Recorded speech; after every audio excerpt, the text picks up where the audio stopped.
60% வரை ஆடி தள்ளுபடியுடன் super Saravana stores, Chennai, Madurai, Kovai. ஆச்சி மசாலா எந்த சமையலும் ருசி தேடும் ரகசியம் 20 ரூபாய்.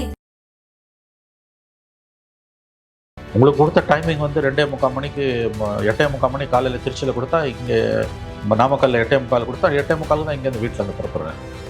இதெல்லாம் என்ன மாதிரியான ஒரு மனோபாவம்? கொடுத்த டைம் 3லேருந்து 10, 7 மணி நேரம் கொடுத்துருக்கான் கரூரில். அவங்க சோஷியல் மீடியாவில் 12 மணிக்கு எல்லோரும் வாங்கன்றாங்க. கூட்டத்தை சேர்க்கறது 7 மணி நேரம் தன்னை பார்த்த ஒரு கூட்டத்தை காக்க வச்சுட்டு அவர் வர்றாருன்னா இவர்கள் மனிதர்கள் தானே என்ற கேள்வி தான் நமக்கு எழுகிறது. நான் வந்து கரூரில் 2 நாள் தங்கியிருந்தேன். அந்த தெருவையும் பார்த்தா அது பக்கத்து தெருவையும் பார்த்தேன். போகிற வழி தான் உங்களுக்கு அந்த ரவுண்டானாவாகட்டும், அந்த லைட் ஹவுஸ் அந்த வழியாகட்டும் பக்கத்தில் தான் எல்லாமே. கரூரும் பெரிய 20 கிலோமீட்டர் ஸ்கொயர் கிலோமீட்டர் வச்ச ஒரு ஊர் கிடையாது. அந்த இடத்தை விட அவங்க கேட்ட இடத்தை விட இப்போ கொடுத்துருக்க இடம் பெரிய இடம். எதிர்கட்சி தலைவர் எடப்பாடி பழனிசாமி அங்கே கூட்டம் போட்டு அவர் ஒரு 15,000 பேரை கூட்டியிருக்காரு. அதுலேருந்து ஒரு 10,000 கூடியிருக்கு. இன்னும் சுருக்கமாக சொன்னால் இன்னும் கூட ஒரு 10,000 பேர் அதில் சேர்த்துருக்கலாம். ஆனால் தள்ளாமல் கொல்லாமல் கண்ணியமாக நின்று இருந்தால் இன்னும் ஒரு 10,000 பேரை கூட அது தெரு பிடிக்கும்.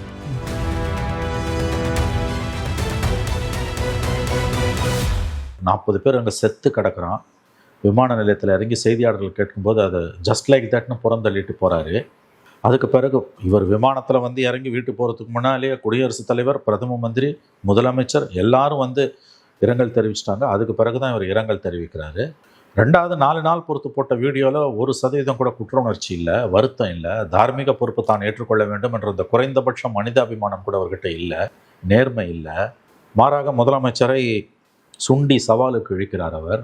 இத்தகைய மனிதர்கள் வந்து எனக்கு தெரிஞ்சு மிக மிக ஆபத்தானவர்கள். பொலிட்டிக்கல் ரேலிஸில் வந்து ஸ்டாம்பீட்ஸ் தமிழ்நாட்டில் 0, மத நிகழ்வுகளில் நடந்திருக்கு, இலவசங்களுக்கு நடந்திருக்கு, சினிமாக்காரனை பார்க்க வரத்துக்கு ஏதோ 1-2 நடந்திருக்கலாம். ஒரு அரசியல் கட்சின்ற விதத்தில் இது அடிப்படையில் சினிமாக்காரனை பார்க்க வந்த கூட்டமாக இருந்தாலும் இது ஒரு அரசியல் நிகழ்வு தான், ஒரு கட்சி சார்பாக தான் போகிறேன்.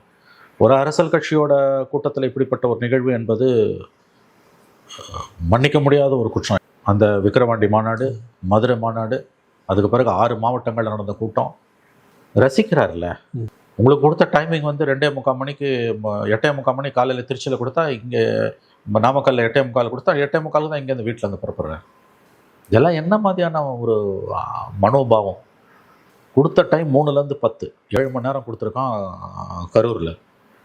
அவங்க சோஷியல் மீடியாவில் 12 மணிக்கு எல்லோரும் வாங்கன்றாங்க. கூட்டத்தை சேர்க்கறது 7 மணி நேரம் தன்னை பார்க்க ஒரு கூட்டத்தை காக்க வச்சுட்டு அவர் வர்றாருன்னா இவர்கள் மனிதர்கள் தானே என்ற கேள்வி தான் நமக்கு எழுகிறது.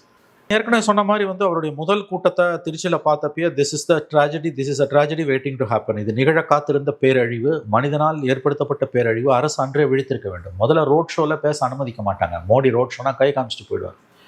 பேசுறதுனா அதுக்கு தனியாக மேடை போட்டு பேசணும்.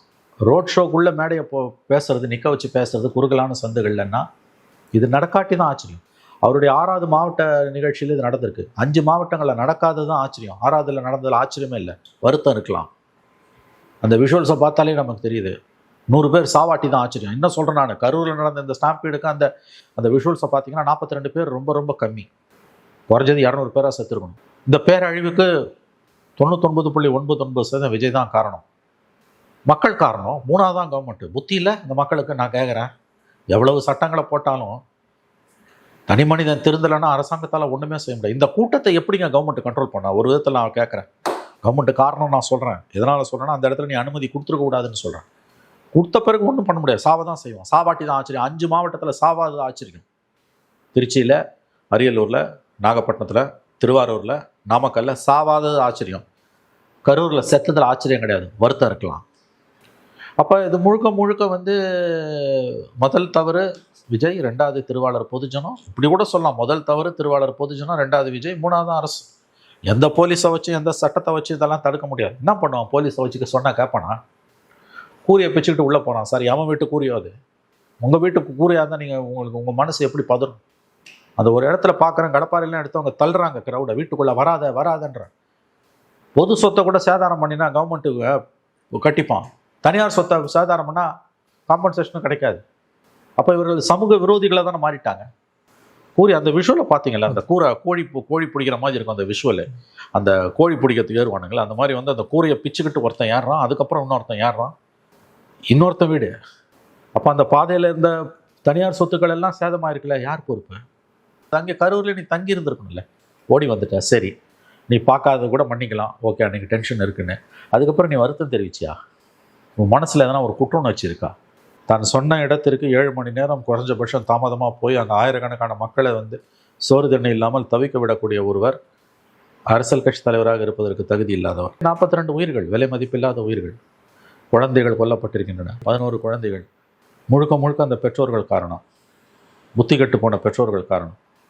அந்த குழந்தைங்களை கொண்டு போய் கிரவுடில் நிற்க வச்சு, இதுக்கு எந்த தார்மீக பொறுப்பும் இல்லாமல் இவர் வந்து கதை அளக்கிறாரு. சதி நடந்து போச்சுன்னா இவர்கள் பொது வாழ்க்கையிலிருந்து அப்புறப்படுத்தப்பட வேண்டியவர்கள். நீங்கள் வந்து கூட்டம் போடுவீங்க, கூட்டத்துக்கு நீங்கள் வந்து பாதுகாப்பு. இன்னொரு அடிப்படையான கேள்விங்க, எல்லாரும் என்ன சொல்கிறாங்கன்னா காவல்துறை வந்து மெத்தனம், காவல்துறை கோட்டை விட்டுச்சுன்னா விஜய் அவர்களுக்கு யார் பாதுகாப்பு கொடுக்குறாங்க? வைப்பிரிவு பஸ்ஸுக்குள்ளேயோ இல்லை பஸ்ஸை சுற்றியோலாம் இல்லை, அது வராங்க பாதுகாப்பு கொடுக்குறாங்க.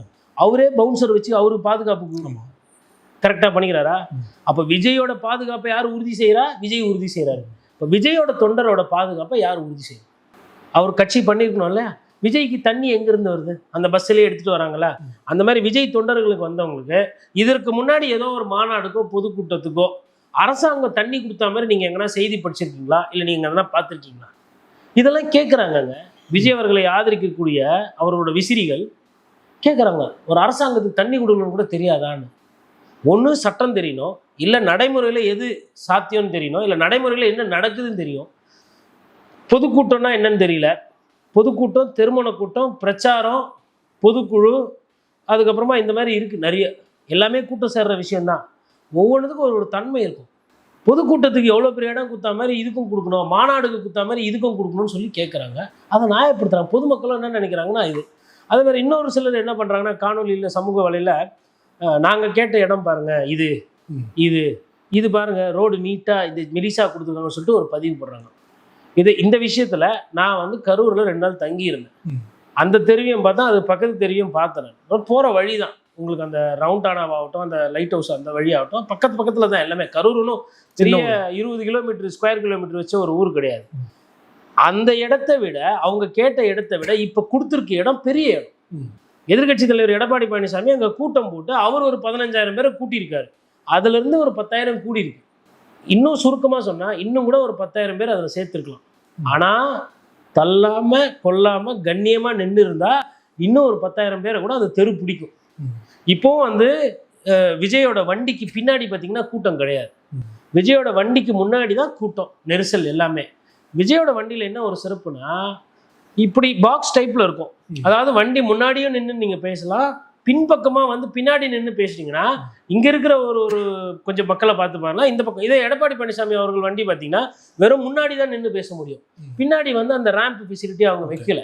இவ்வளோலாம் இருந்தும் சிந்திக்காமல், அவங்க கொஞ்சம் கூட அந்த மக்களை எப்படி கையாளணும்னு தெரியாமல் அபாண்டமாக வந்து ஒரு மாநாடு பார்த்தவங்களே திருப்பி இங்கே வராங்க. திருச்சி மாநாடுக்கு போகிறாங்க. திருச்சிக்கு பார்த்தவங்க மதுரைக்கு போயிருக்கிறாங்க.